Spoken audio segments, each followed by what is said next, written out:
trying to counter and of course take on the protesters along this particular avenue. And earlier on we also saw, and you can see just individuals on borders trying to make their way out of this particular street. We're also seeing just police vehicles trying to counter the protesters using tear gas canisters. Those are 3 police Land Rovers, and the street is now, as you can see, a bit chaotic. Tear gas canisters renting the air, and it's getting really chaotic here.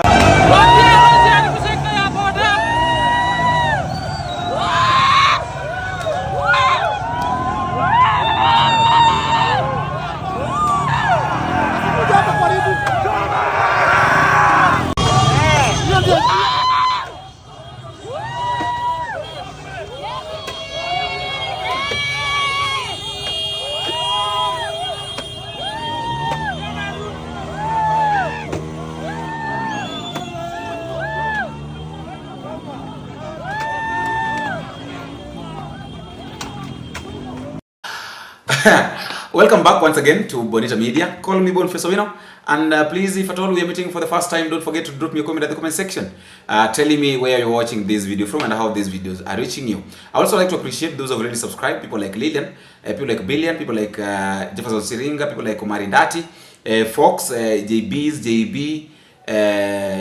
I really appreciate you guys, Brian Mbaka, for the good work that you're doing. You are a lot of people. I can't mention all of you.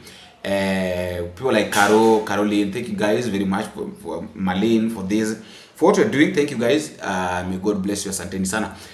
Please just tell me where you're watching this video from. If you're within the country, tell me which country you are in. If at all you're outside the country, you can as well tell me which country you are in. Or drop your flag of the country where you belong so that I can figure it out by myself. Now, getting into the discussion, I would like to say this, that I don't know whether these preachers who are supposed to minister where William Ruto is are supposed to be vetted before they preside or before they preside over someone where William Ruto is, because they're really hitting hard. They have decided that they will be hitting William Ruto day in, day out. They will be hitting William Ruto like no one's business. They will not give William Ruto peace. They will not allow William Ruto to rest, because every now and then they talk about everything that is happening. I want us to listen to this pastor. Even in the face of a regime that is increasingly acquiring dictatorial tendencies, whose agents and servants unleash terror on innocent young Kenyans whose only offense is a phone and data, and who goes on a spree to senselessly killing younger people to silence them from raising their voices.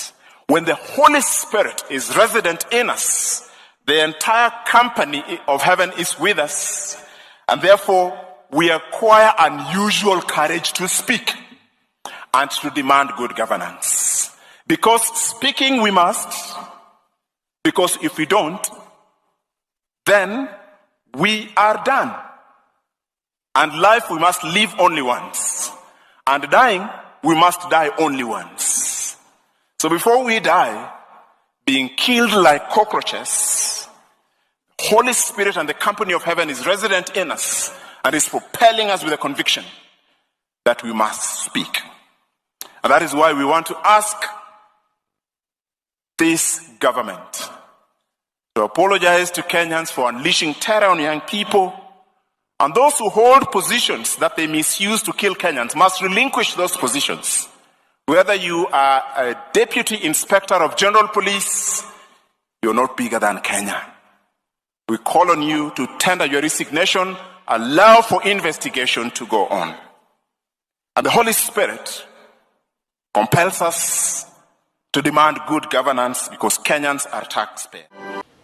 I don't know, because anybody right now, I realize that anybody, most of these people, these church leaders, anybody who speaks about William Ruto, or maybe anybody who speaks about what is happening in the government, is being connected with Rigathi Gachagua. So I don't know whether Rigathi Gachagua should also be arrested for telling these pastors to preach negatively about William Samuel Ruto and his corrupt government, or I don't know, I don't understand. Yeah, but let us. I know. A time is coming where we'll know the truth. But the truth of the matter is that these pastors, they preach They are not normally controlled by anybody. They, you know, when a pastor is preaching, just like the other time when William Ruto went to visit Bishop Lai in Mombasa, but Bamburi, I think you all witnessed what happened. The way he was preaching was talking about a thief in front of William Ruto, and William Ruto was sitting there. We can't say that now Bishop Lai was told to preach about William Ruto by anybody. No. Those are not those are not pastors. I told you this at the in one of the videos when I was talking about the JCW, when he was talking about the death in July, the death that is coming. I said this, that there are two preachers whom I know very well have never been compromised by these politicians. That is Bishop Lai and Apostle Nganga. Number two, I've had Wavinya Ndeti really warning William Samoei Ruto about going to Kambani and telling William Samoei Ruto to tame his dogs, because if he doesn't do that, then they will not welcome him in Ukambani. Because, okay, we all understand what is going on, what has been going on, or what is happening between William Samoei Ruto's people and Ukambani, the way they normally speak. And I said that, and Wavinya Ndeti has also confirmed, that once these guys talk negatively about other people, they will not be blamed. The person that will be blamed will be William Samoei Ruto. That is the fact. Mheshimiwa His Excellency Samoei Ruto, you're coming to Kambani. Yes. Please, kama wewe unataka tukukaribishe sasa na heshima. Yes. Ambia watu wako wawache kutusumbua. Yes. Yeah. Because maneno ya kutusumbua wakamba imefika mwisho. Imefika mwisho. Yes. We are tired of your people. Kila saa hii ukitoka kwa hii unaingia kwa hii. Na hao watu wako ndio wanakuingiza kwa shida. Let me tell you, your biggest problem, Your Excellency, let me tell you the truth. It is these people, they don't even care about you. Mtu tu anafanya maneno. Most of them are here to just look for money and make their life. They don't care about you. Ndio unaona kila siku hii makosa ikitoka, mwingine anafanya makosa mengine. Hii ikitoka, mwingine anaenda kufanya makosa mengine. Na yeye ataongelelewa. Yule ataongelelewa ni William Samoei Ruto. The people who are spoiling the county assembly of Machakos are starting with Mutua, Kale, Kawaya, name them. Na Makao wa Maboko, Kale wa Machakos, Kawaya wa. The only person that is going to be blamed is William Samoei Ruto. That is what is happening. Every now and then you hear people blaming Ruto, blaming Ruto. Some of the things that he doesn't even know. Why? Because of the people that surrounds him.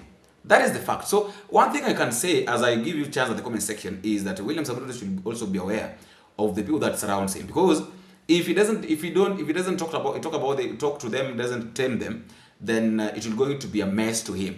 After all, guys, that is just my thought, and that is all I have for today. Let me know what you think at the comment section, and please don't forget to tell me what you think, and please click the like button so that this video can reach as many people as possible. Until we meet again, I have been your host, Boniface Awino. Bingo.